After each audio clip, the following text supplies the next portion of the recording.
ಅಂಬಾವಿಲಾಸದಲ್ಲಿ ಖಾಸಗಿ ದರ್ಬಾರ್ಗೆ ಕ್ಷಣಗಣನೆ ಆರಂಭವಾಗಿದೆ. ಇನ್ನು ಸಿಂಹಾಸನವನ್ನೇರಿ ರಾಜವಂಶಸ್ಥ ಯದುವೀರ್ ದರ್ಬಾರ್ ನಡೆಸಲಿದ್ದಾರೆ. ಧಾರ್ಮಿಕ ವಿಧಿವಿಧಾನವನ್ನ ನೆರವೇರಿಸುತ್ತಾರೆ. ಯದುವೀರ್ ರತ್ನ ಖಚಿತ ಸಿಂಹಾಸನವನ್ನೇರಿ ಒಡೆಯರ್ ದರ್ಬಾರವನ್ನು ನಡೆಸಲಿದ್ದಾರೆ. ಬೆಳಗ್ಗೆ 5:30ರಿಂದ 5:45 ಸಿಂಹಾಸನದ ಜೋಡಣೆಯಾಗಿದೆ. ಬೆಳಗ್ಗೆ 9:55ರಿಂದ ಯದುವೀರ್ ದರ್ಬಾರ್ ಶುರುವಾಗುತ್ತೆ. ಇನ್ನೇನು ಕೆಲವೇ ಕ್ಷಣಗಳಲ್ಲಿ ಈ ಒಂದು ದರ್ಬಾರನ್ನ ಎಲ್ಲರೂ ಕೂಡ ಕಣ್ತುಂಬಿಕೊಳ್ಳಬಹುದು. ಅಂಬಾವಿಲಾಸದಲ್ಲಿ ಖಾಸಗಿ ದರ್ಬಾರ್ಗೆ ಕ್ಷಣಗಣನೆ ಆರಂಭವಾಗಿದೆ. ಸಿಂಹಾಸನವನ್ನ ಏರಿ ರಾಜವಂಶಸ್ಥ ಯದುವೀರ್ ದರ್ಬಾರನ್ನ ನಡೆಸಲಿದ್ದಾರೆ. ಧಾರ್ಮಿಕ ವಿಧಿವಿಧಾನಗಳನ್ನು ನೆರವೇರಿಸುತ್ತಾರೆ. ರತ್ನ ಖಚಿತ ಸಿಂಹಾಸನವನ್ನ ಏರಿ ಒಡೆಯರ್ ದರ್ಬಾರನ್ನ ನಡೆಸುತ್ತಾರೆ. ಬೆಳಗ್ಗೆ 5:30ರಿಂದ 5:45 ಸಿಂಹಾಸನದ ಸಂಪೂರ್ಣ ಜೋಡಣೆಯಾಗಿದೆ, ಅಲಂಕಾರವಾಗಿದೆ. ಇನ್ನು ಬೆಳಗ್ಗೆ 9:55 ಯದುವೀರ್ ಒಡೆಯರವರ ದರ್ಬಾರ್ ಶುರುವಾಗುತ್ತೆ. ನವರಾತ್ರಿ ಆರಂಭಕ್ಕೆ ಕ್ಷಣಗಣನೆ ಹಿನ್ನೆಲೆ ಅರಮನೆಯಲ್ಲಿ ದಸರಾ ಸಂಭ್ರಮ ಜೋರಾಗಿದೆ. ರತ್ನ ಖಚಿತ ಸಿಂಹಾಸನವನ್ನ ಏರಿ ಖಾಸಗಿ ದರ್ಬಾರ್ ಕೂಡ ಪ್ರತಿ ವರ್ಷದಂತೆ ಈ ವರ್ಷ ಕೂಡ ನಡೆಯುತ್ತೆ. ಇನ್ನು ಯದುವೀರ್ ಕೃಷ್ಣದತ್ತ ಚಾಮರಾಜ ಒಡೆಯರವರು ಎಲ್ಲ ಒಂದು ಕಾರ್ಯಕ್ರಮಗಳನ್ನು ನೆರವೇರಿಸಲಿದ್ದಾರೆ. ಈಗಾಗಲೇ ಸಿಂಹಾಸನವನ್ನ ಅರಮನೆಯ ಸ್ಟ್ರಾಂಗ್ ರೂಮ್ನಿಂದ ತಂದು ಕನ್ನಡಿ ತೊಟ್ಟಿಯಲ್ಲಿ ಜೋಡಣೆಯನ್ನು ಮಾಡಲಾಗಿದೆ. ಬೆಳಗ್ಗೆ 5:30ರಿಂದ 5:45 ಸಿಂಹಾಸನವನ್ನು ಜೋಡಣೆ ಮಾಡಲಾಯಿತು. ಅಂದರೆ ಸಿಂಹಾಸನಕ್ಕೆ ಸಿಂಹವನ್ನು ಜೋಡಣೆ ಮಾಡಲಾಗಿದೆ. 9:55ರಿಂದ 10:15 ಚಾಮುಂಡಿ ತೊಟ್ಟಿಯಲ್ಲಿ ಯದುವೀರ್ ಹಾಗೂ ತ್ರಿಷಿಕಾ ಕುಮಾರಿ ಒಡೆಯರ್ರವರಿಗೆ ವಾಣಿ ವಿಲಾಸ ದೇವರ ಮನೆಯಲ್ಲಿ ಕಂಕಣ ಧಾರಣೆಯನ್ನು ಮಾಡಲಾಗುತ್ತೆ.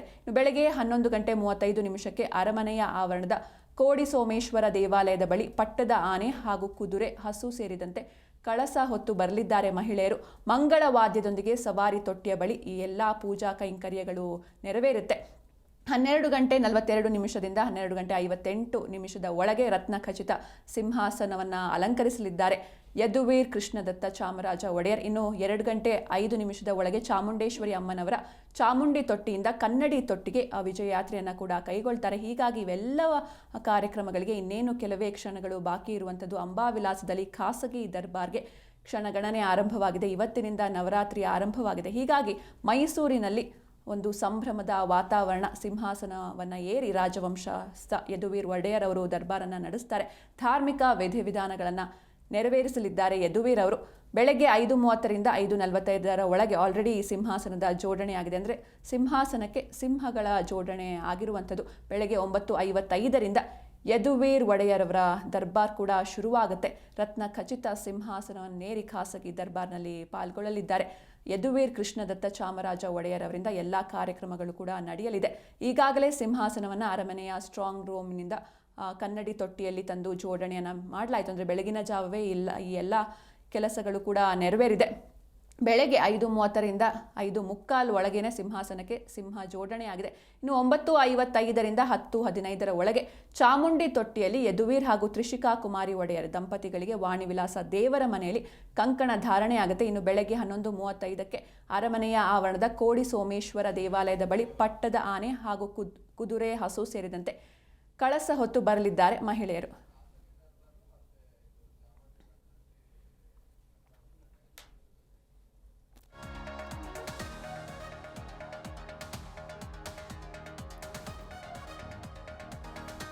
ಈ ಬಗ್ಗೆ ಹೆಚ್ಚಿನ ಮಾಹಿತಿಯನ್ನು ನೀಡ್ತಾರೆ ನಮ್ಮ ಮೈಸೂರು ಜಿಲ್ಲೆಯ ಪ್ರತಿನಿಧಿ ಸುರೇಶ್. ಸುರೇಶ್, ಕೊನೆಗೂ ಅದ್ದೂರಿ ದಸರಾಗೆ ಕ್ಷಣಗಣನೆ ಆರಂಭವಾಗಿದೆ. ಇನ್ನು ಒಂದ್ ಕಡೆ ಸಾಕಷ್ಟು ವಿರೋಧಗಳು ವ್ಯಕ್ತವಾಗಿತ್ತು. ಲೇಖಕಿ ಬಾನು ಮುಷ್ತಾಕ್ ಅವರಿಂದ ಉದ್ಘಾಟನೆ ಮಾಡಿಸಬಾರ್ದು ಅಂತ. ಆದರೆ ಕೊನೆಗೂ ಆ ಕಾಲ ಬಂದಿದೆ. ಇನ್ನೇನು ಕೆಲವೇ ಕ್ಷಣಗಳಲ್ಲಿ ಲೇಖಕಿ ಬಾನು ಮುಷ್ತಾಕ್ ಅವರು ಉದ್ಘಾಟನೆಯನ್ನು ಮಾಡ್ತಾರೆ. ಹೇಗಿದೆ ಅಲ್ಲಿನ ಪರಿಸ್ಥಿತಿ? ಯಾವ ರೀತಿ ಭದ್ರತೆಯನ್ನ ಮಾಡಿಕೊಳ್ಳಲಾಗಿದೆ?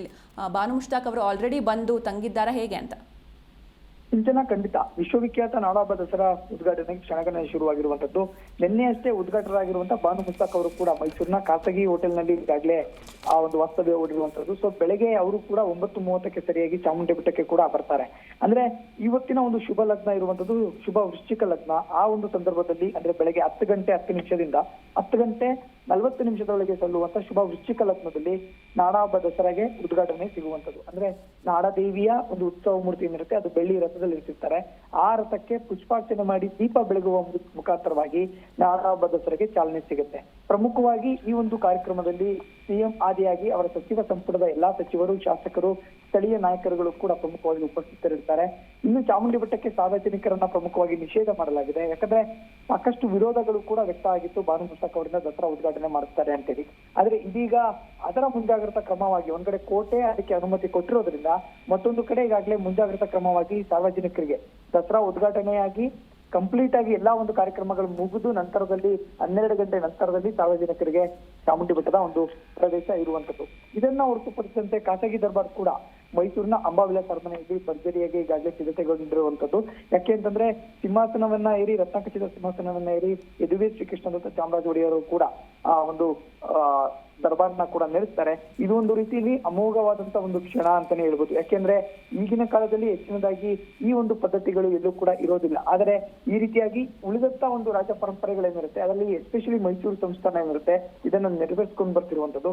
ಹಾಗಾಗಿ ಇದಕ್ಕೂ ಕೂಡ ಎಲ್ಲಾ ರೀತಿಯ ಸಿದ್ಧತೆಗಳು ಕೂಡ ಆಗಿರುವಂತದ್ದು. ಬೆಳಿಗ್ಗೆ 5 ಗಂಟೆಗೆ ಈಗಾಗಲೇ 5:30ರಲ್ಲೇ ಸಿಂಹಾಸನ ಜೋಡಣೆ ಈಗಾಗಲೇ ಮುಗಿದಿರುವಂತದ್ದು. ಅಂದ್ರೆ ಸಿಂಹಾಸನಕ್ಕೆ ಸಿಂಹ ಜೋಡಣೆ ಮಾಡುವಂತ ಕೆಲಸ ಈಗಾಗಲೇ ಆಗಿರುವಂತದ್ದು.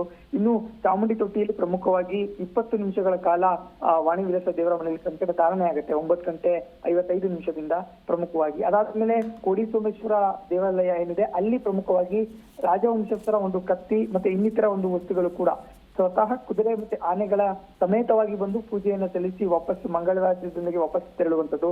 ಇದಾದ ನಂತರದಲ್ಲಿ 12:42 12:58 ಏನಿರುತ್ತೆ ಈ ಸಂದರ್ಭದಲ್ಲಿ ಪ್ರಮುಖವಾಗಿ ಕೇವಲ 16 ನಿಮಿಷಗಳ ಕಾಲ ಒಂದು ವಿಶೇಷವಾದಂತಹ ದರ್ಬಾರ್ ನಡೆಯುತ್ತೆ. ಆ ದರ್ಬಾರ್ನಲ್ಲಿ ಜಯಘೋಷಗಳು ಮತ್ತೆ ಪರಾಗ್ಗಳು ಕೂಡ ಕೇಳಿ ಬರ್ತವೆ. ಇಲ್ಲಿ ಯದುವೀರ್ ಅವರಿಗೆ ಪರಾಗ್ಗಳನ್ನ ಕೂಗುವಂತ ರಾಜಭಟ್ರುಗಳು ಇರ್ತಾರೆ. ಇಂದಿನ ಪರಂಪರೆ ಏನಿರುತ್ತೆ ಆ ಪರಂಪರೆ ಈ 16 ನಿಮಿಷಗಳ ಕಾಲ ಒಂದು ರೀತಿಯಲ್ಲಿ ಸ್ವರ್ಣ ಯುಗದಲ್ಲಿ ನಡೆಯುವಂತ ಕಾರ್ಯಕ್ರಮಗಳೇನಿರುತ್ತೆ ಆ ರೀತಿಯಾಗಿ ನಡೆಯುತ್ತೆ. ಇಲ್ಲೂ ಕೂಡ ಸಾರ್ವಜನಿಕರಿಗೆ ಪ್ರವೇಶ ಇರೋದಿಲ್ಲ, ಇನ್ಕ್ಲೂಡಿಂಗ್ ಮಾಧ್ಯಮಗಳು ಸೇರಿದಂತೆ.